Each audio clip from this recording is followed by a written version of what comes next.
We learnt about the First World War and the Second World War. We learnt about Russian Revolution. Today we will discuss about the revolution in China. In the 20th century, China too saw a huge revolution, just like Russia. As such, India has not seen any such revolutions because this has been the land of Buddha and Gandhiji. People have more belief in peace and non-violence. That is what our forefathers preached us, told us, advised us. India has not seen a revolution like that of China or Russia. We have moved along a path totally different from China and Russia. Let it be aside. We will take up the Chinese revolution now and discuss. Just like India, China is also an ancient country. It has a long history. A poor country. Commoners lived in utter poverty. But China had a great culture, a rich culture. As we Indians are proud of our culture, we say this is the land of Mahabharata, Bhagavata, Ramayana. China too had a great cultural history. China was a feudal country. What's a feudal country? Feudal country is a country which is run by landlords and warlords.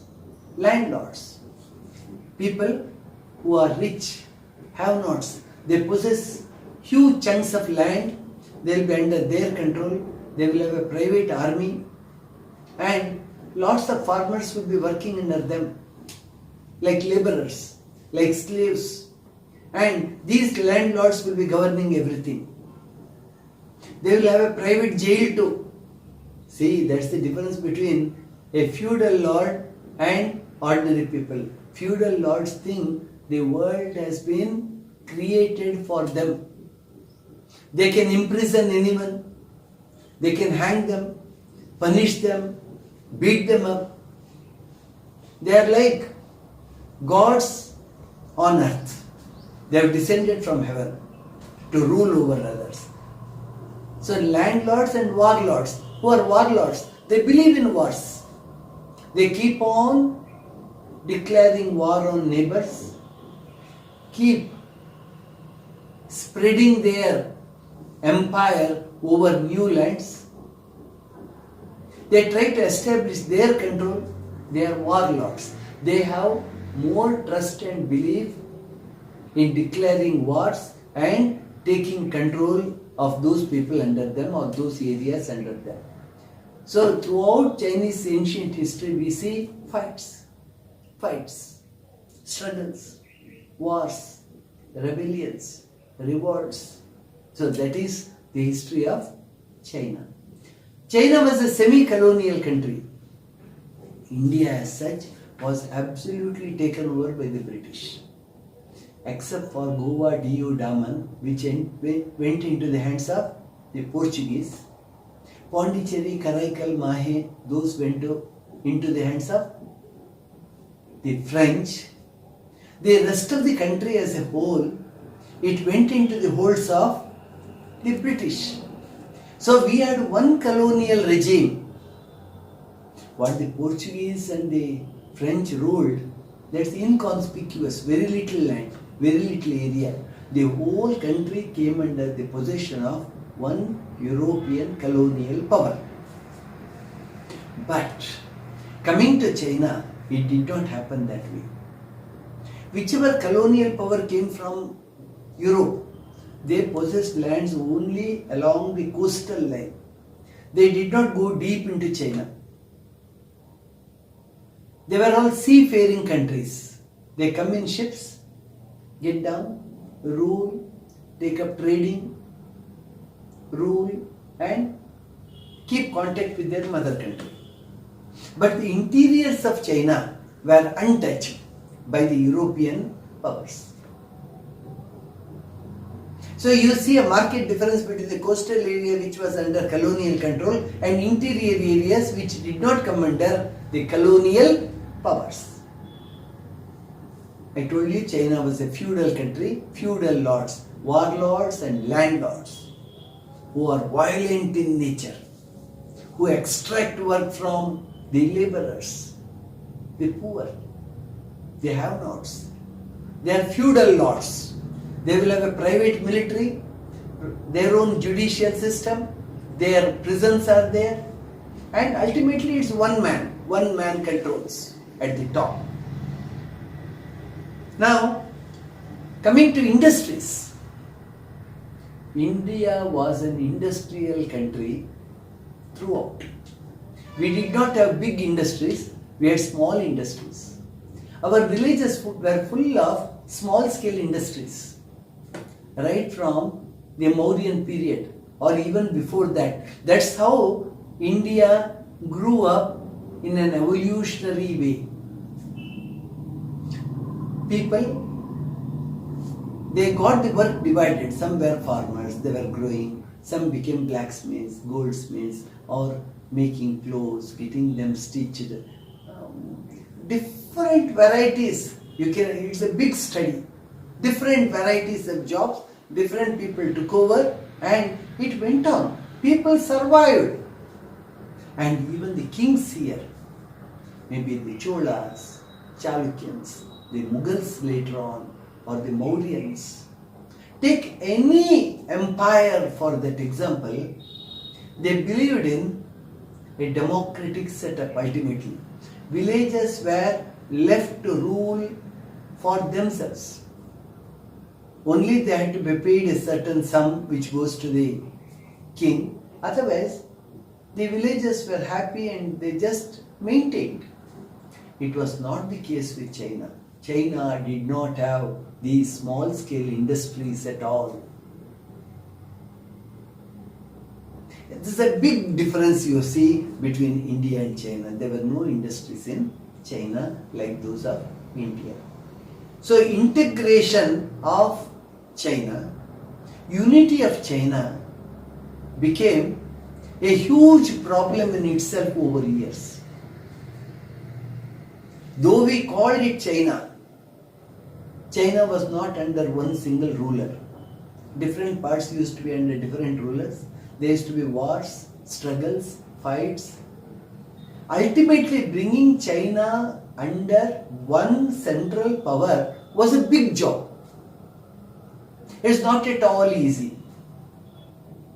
Though India had struggled for it, it was done as the British left India. We were able to bring all the 562 princely states under the hold of the center, call it India, control, rule, and it has stood the test of time.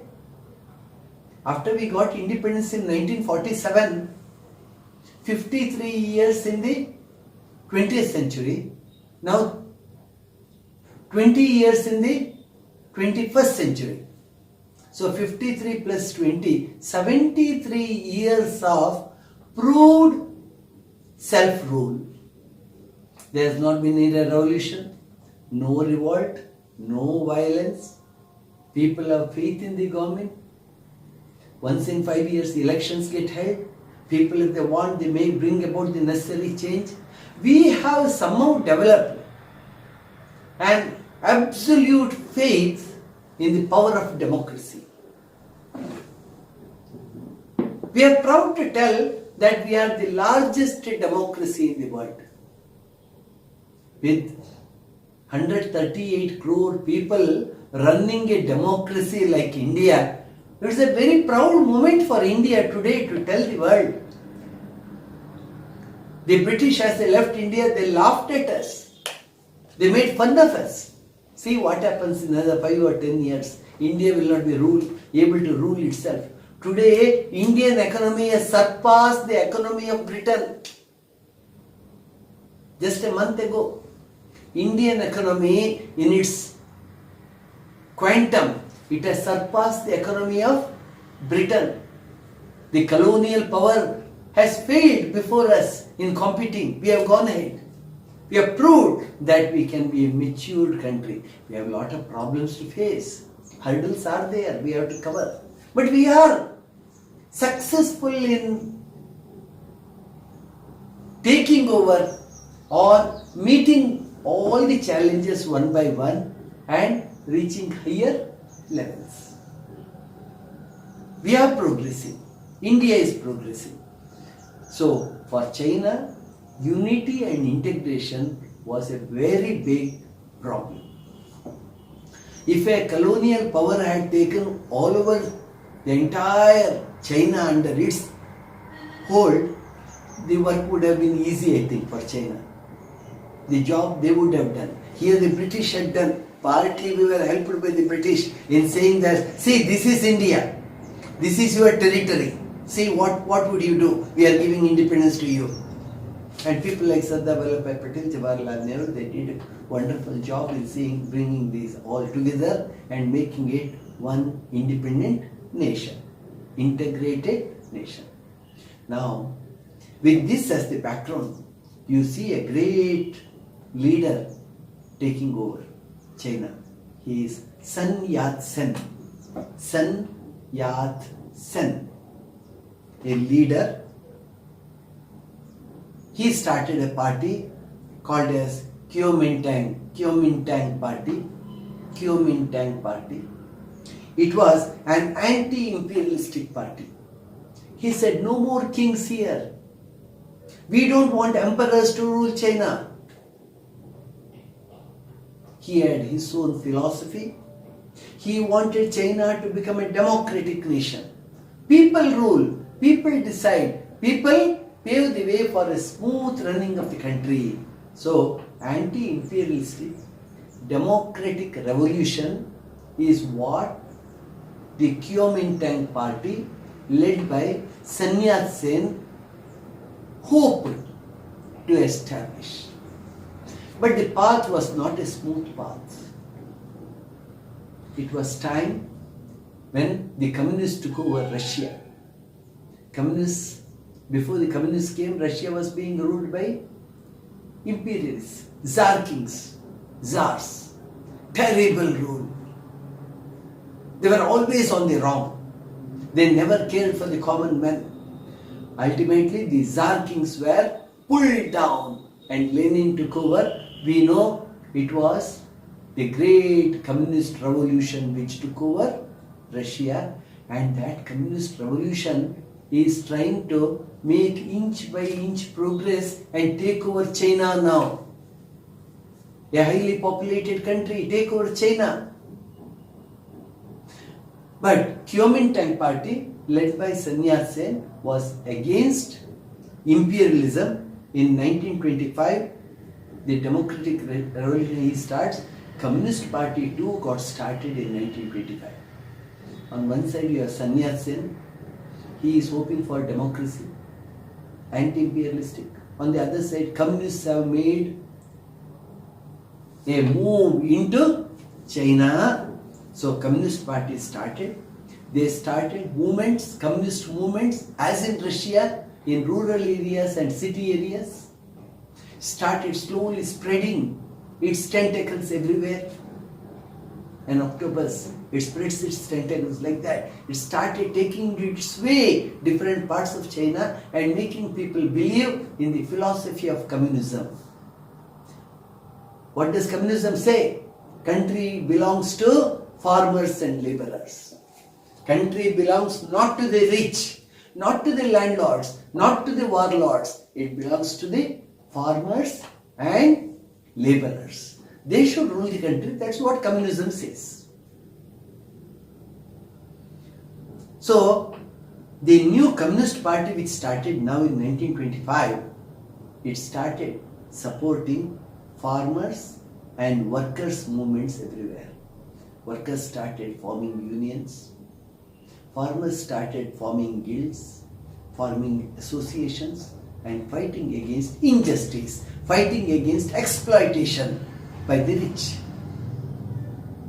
See now, two parties came into form. So, communists too said, we want to build a unified China. The democratic forces too, they hoped for a unified, strong China.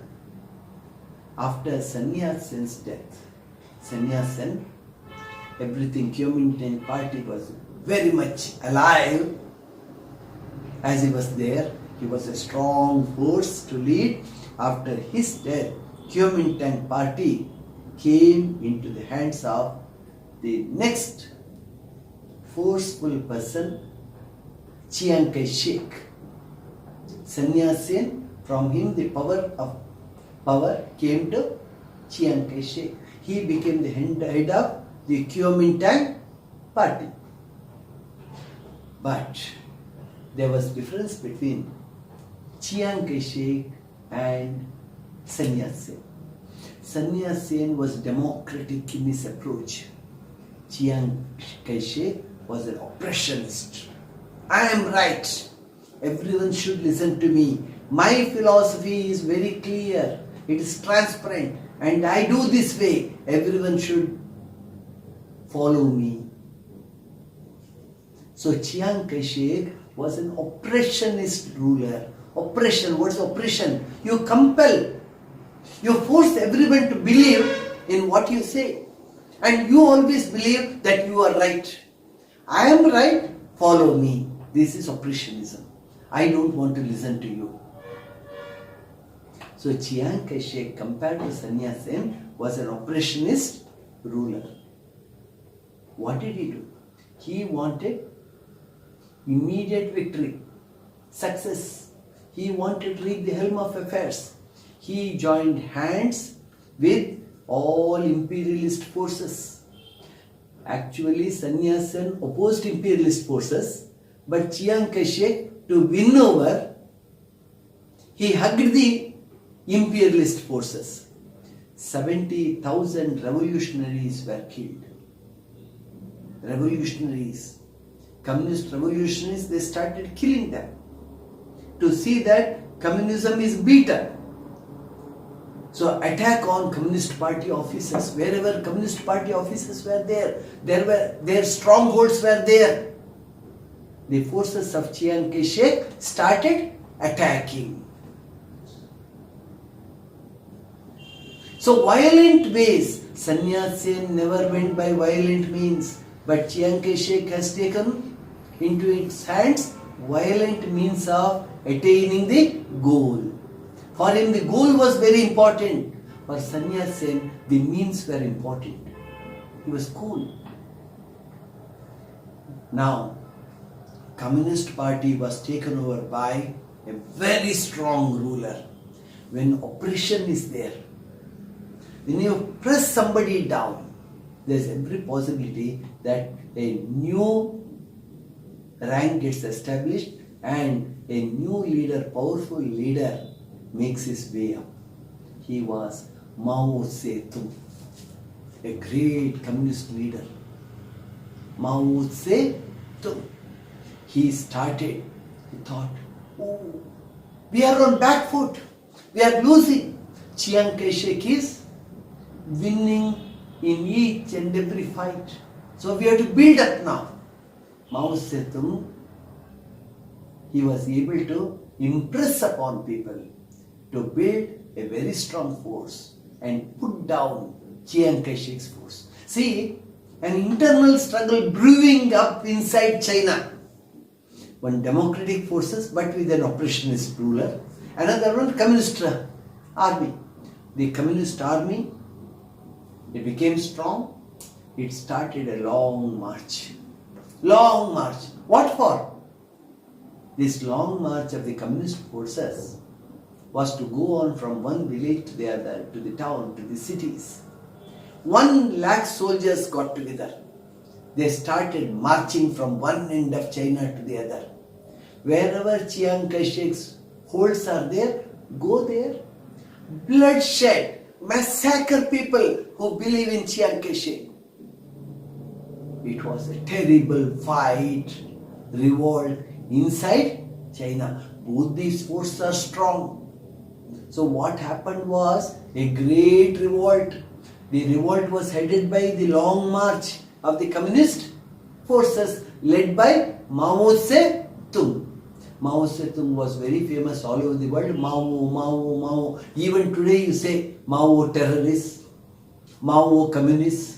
That Mao word has made such an impression everywhere all over the world. Maos means people who believe in revolution, people who believe in violence, people who believe that mass killings have to take place to establish a new power. So they started moving towards the northern parts. It was a military march. You have weapons in your hand, you are strong, you are ready to fight. It's a fight to the finish, led by Mao. And rural people, there was a vacuum. They did not know which way they have to go. Rural people welcomed Mao's forces. Mao's slogans were such: give power to farmers, give power to laborers. Who will not be happy over that? Laborers and farmers of villages were very happy to welcome Mao's forces. Day by day, Mao Zedong and his communist forces became very strong. They moved from village to village. This long march, you should remember, very important as far as China's growth and development are concerned. Mao Zedong organized this historical march. This long march, you can take it for granted, and it's called likewise as a long march. A long march. It was not over in a month or two. It went on for years. The communist forces, they washed the entire country of Chiang Kai-shek's forces. Killed them wherever they are. Killed them. So the march was against Chiang Kai-shek. Who led the march? Mao Zedong. What was their slogan? Give power to the farmers and laborers. And this communist movement in China was born out of what had happened in Russia. In Russia, communist movement was a great success. In 1917, October and November revolutions, communists had come to power there. Lenin became the president of Russia. Same thing they wanted to repeat here in China now. That's why the long march took place. It's in the shadow of what had happened in Russia. 80,000 revolutionaries, they marched. They walked, not in vehicles. They marched from village to village, village to town, town to city, again to villages. Just march with the spirit of establishing a communist regime. How many kilometers? 10,000 kilometers this army marched. A huge march it was. That's why you call it a long march. For about 1 full year. With full force. From Jiangxi in southeast China to Yunnan in northwest China. From one end of China to the other. People joined the movement. They're happy. Oh, this is our government now. We rule. And you see Russia, it has been a success. The kings were beheaded there. The emperors were banished there. Likewise, we will have it here too. Period October 1934 to October 1935, 1 year, 34 to 35. That was the key period of the long march. How much of bloodshed took place in China, anyone would get shocked to know. Just kill, kill and kill. Ultimately, you have to get communism brought in.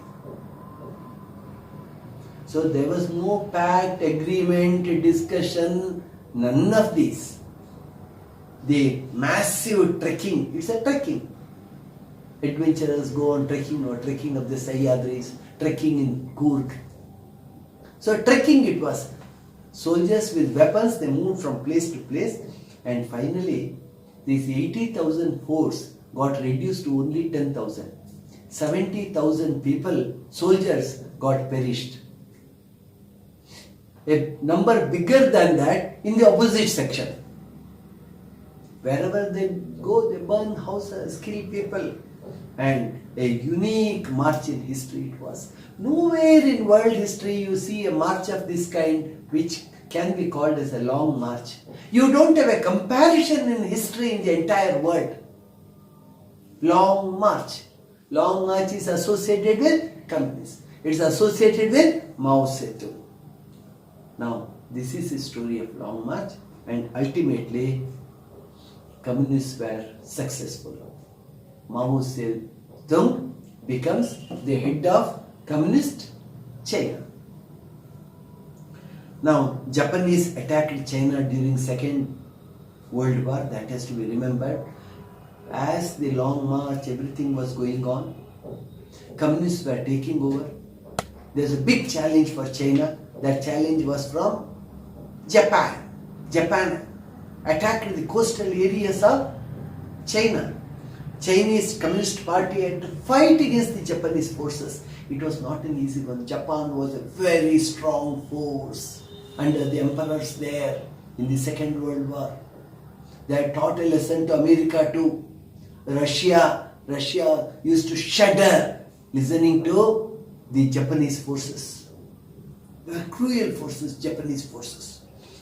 Japan accepted defeat in 1945. You know, in spite of going very strong, the 2 atom bombs that were dropped by America during the first week of August 1945 made Japan surrender. Japan accepted defeat. Japan thought America may have many more atomic bombs. It may bring them and drop them even on Tokyo and other cities. 2 cities were in smoke, just smoke, completely destroyed by 2 atomic bombs. 2 lakh people died as 2 atomic bombs were dropped on them. Japan had not thought of it at all that America has these weapons. As Japan started withdrawing from China, when Japan was bombed, Japan stopped war. It started withdrawing its forces from China. Japan thought, I should not do any more adventure here that will destroy my country, so let me take back, withdraw. Japan started withdrawing forces. Onward marches stopped. Communist Party now, what did it do? Wherever Japan started withdrawing, communist forces started occupying. Easy takeover. Japan started withdrawing its forces from the entire coastal line of China. Almost a part of China was in the hands of Japan. Japan started withdrawing. As Japan started withdrawing, communist forces started occupying all over. Immediately, these communists did not keep quiet because people had great belief in them.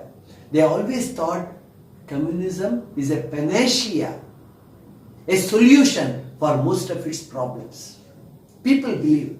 So government has to act now. Mao Zedong's government immediately brought Land Reforms Act. Land Reforms Act. It distributed all the excess land which was with the government to farmers. Free land. Divide and distribute to people. People were very happy. Their government and the new policy. This garnered more popularity in communists. People thought, yes, these communists are people who do what they say. They keep up their words. They keep their promises. So communism got more and more support from the people. By 1949, India had secured independence by then. 2 years over, most of China came under communist control. That's why I said this long march went on for years. It did not get over in 1935, 35 to 49, nearly 15 years. Communists had to struggle to establish their absolute control over entire Chinese territory. Chiang Kai-shek, his forces had submitted, got defeated. Chiang Kai-shek ran away. He ran away from China to Taiwan. He knew actually Chiang Kai-shek was getting the backup of USA to America. But how much can a war-torn country like America too can help Chiang Kai-shek? Ultimately, Chiang Kai-shek left China and ran away to Taiwan. Taiwan is an island near China. He ran away. He established his government there. It was a small island. He used to assert, China is under me.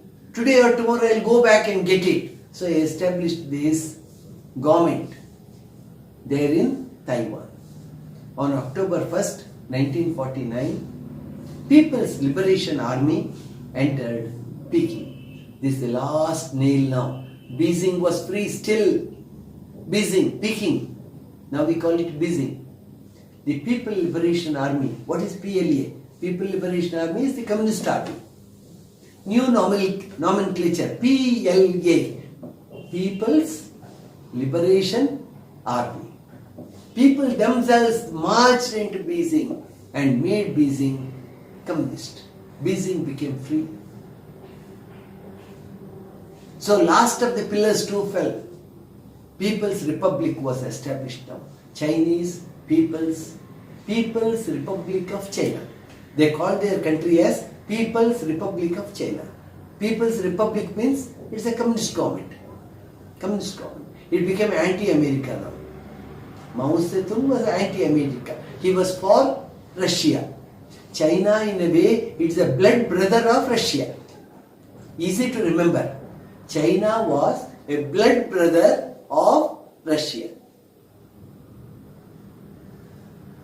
China got a communist government now. Russia too has a communist government. So call it a blood brother. You had bloodshed there. You had bloodshed here too. And Mao Zedong became the president of China. Unquestioned president of China. How many people lost their lives? It goes into big numbers. Huge numbers. Community farming was introduced. Mao Zedong became strong now. He introduced community farming. What is community farming? No one will have a legal right over his farm. All farms belong to the government. People form groups. People form cooperatives. And together, under their administration, they have to till the land and grow crops. That goes to the government, and from the government, the association or the group or the community, it's community farming. They will get all their necessities. So no hold over property. People lost hold on property. No private property. No one will have any private property. Everything in the country belongs to the government. If there are laborers working in the industry and they have their children, once the child is born, it reaches its 6th month or 8th month or 1 year, the child is taken and put in a hostel. Government has its own establishment to look after. Children will get common education. There is no question of rich or poor, anything. Once in a year, the mother can go and see her child. Everyone was injected with communist philosophy. Just as we Indians say, democracy is very good. There is no government which can be compared with government, this democratic government. Chinese, if you ask, they may say, oh, communist government, what a government. They do not know what is individual freedom. Now they are coming to know because of different TV channels, that this, the world news and their connection. Lots of Chinese people go abroad. They see what is happening in the outside world. They come out with new ideas, new opinions. Just as Russia opened up in 1987 under Gorbachev, China too may open up in the next 10 years or 20 years. Time is ripe now. They are fed up with communism in a way. They too want democracy. They say we want freedom. They look at Indians. They look at Americans. They look at Europeans. Won't they feel we too should have fun? We should have enjoyment, luxury. We should have our private property. We manage it. So these ideas naturally crop up, and one day communism may collapse in China too. China too. Okay, community farming was introduced. Remember, land was distributed among people by the communist government. You may be asked in the exam, what were the reforms that were taken up by the communist government? Land was divided among people, community farming started, free health for all, free health. Hospitals are there, you get free medicine and everything. Education, free. All other facilities, what a person should get, they were free there in the country. Free. Just walk in. You get. But you can't have your own wealth, your own property, nothing. Apartments will be there, you are allotted 1 room, 2 rooms or 3 rooms. You have to live with your family there, that's all. Importance for science and technology. China wanted to compete with Russia and America. So they started giving lot of fillip to science and technology. Technologically they wanted to grow up. Industrialization was given a big push in China. Industrialization. Then leap forward program. A clarion call was given to all the people in the country. Leap forward. Long march is over. We have established our government. Now leap forward. What's leaping forward? Take a big push and advance and become #1 country in the world. Become a superpower in the world. Leap forward. Jump forward with all the force that you have. So nationalism grew now. Nationalism. People who were corrupt, people who were not honest, they were just punished. Lots of people, even today in China, people who are corrupt, they are shot to death. They are shot and killed. Whoever be the officer, he may be a minister, he may be a local leader, he may be an industrialist, officer, whoever it be, if he is found imperfect, dishonest, then he is just punished or thrown into a dirty dungeon where he will be made to work day and night. Then all private property, I told just now, no property was some individual persons. All private property was converted into public property. Not a piece of land you have in China to tell it belongs to so and so. You need not ask whose land is this, whose house is this. Everything belongs to the government. This is communist China today. Keeping in view what is here in India, very difficult even to understand. So this is called a culture revolution. Culture revolution. In the culture of China itself came up a big revolution. In 1979, it was to cover all earlier mistakes. As in Russia, China too started making a study of the path in which they have progressed and any of the mistakes they wanted to cover up. Patch up. This you call as cultural revolution. It's always a cycle. All the imperialists are killed.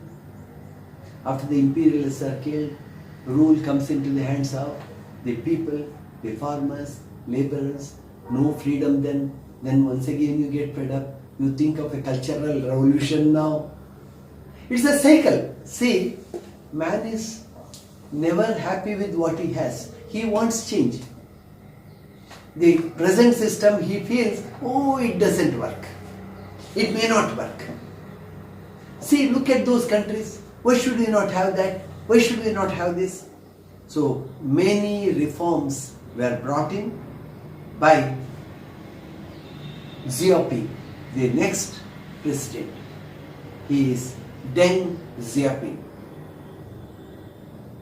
During his regime, lot of reforms were brought in to cover up the mistakes done in the past. Nothing is permanent. This is what it says. Nothing is permanent. Things undergo change as per the need of the hour. Need of the hour. So within the framework of communism they did not give up under cultural revolution. Communism is there. That is the Gita for them. That's the constitution. That's the frame.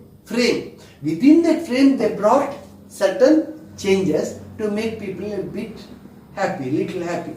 China moved ahead as a major economical force. This cultural revolution helped China a lot, and from there onwards China started moving fast. A little bit of freedom was given to people. Some permission for private property. Their population started picking up like anything. Then they said 2 per family. All this come under cultural revolution. 2 per family. 3rd child, no permission. Even when the first child is born and the next delivery results in 2 children, the first one is permitted to live, second one is hacked to death in the hospital. Child is taken and it's killed. Because rule says only 2 per family, 2 children. In the second delivery, 2 are born, 1 plus 2 it becomes 3, no? Rigorous rules. What I mean to say, rigorous rules. Ethics dies. People won't have ethics. All become demons. Once again, their population started falling. Now once again they brought it to 1 child. From 2 children they brought it to 1 child. From 1 child they have gone back to 2 children now again. Because population is falling. It's decreasing. So this is the story of China.